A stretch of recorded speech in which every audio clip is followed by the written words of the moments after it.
if a woman hits a man, then the man has the right to fully hit him back. Women wanted equal opportunity, but not equal outcome. That is very dangerous.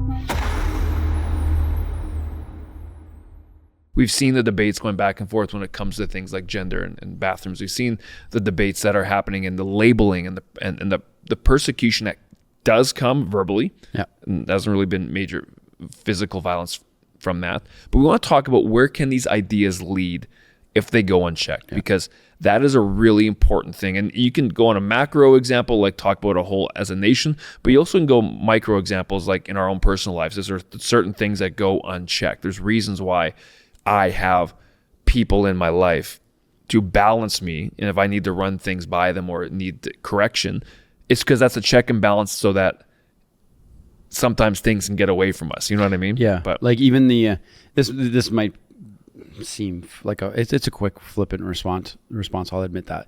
But like even for example, in training my son to be a protector, one of the questions that's come up very often as a young boy, he's 8 years old, is why are typically, not always, but like as far as like it's hard. I don't take an anomaly argument to build the whole argument. You take the norm and use that to build your argument, and the anomalies are anomalies. Mm-hmm. And so my son's he's asked just out of his own observation, why are men typically stronger or bigger than women?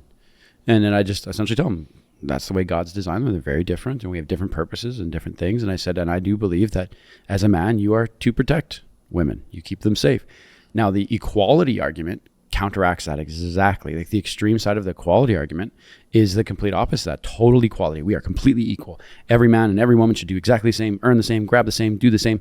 And it's like, well, no, it's everything should be like, we carry different roles. There's just no way. We do different things.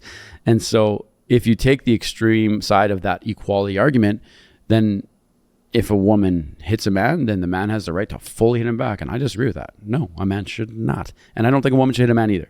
But my point is I believe we are designed differently. We have different purposes. And so in my training of my son, I let him know, yep, we have different roles, different purposes, different design, different this.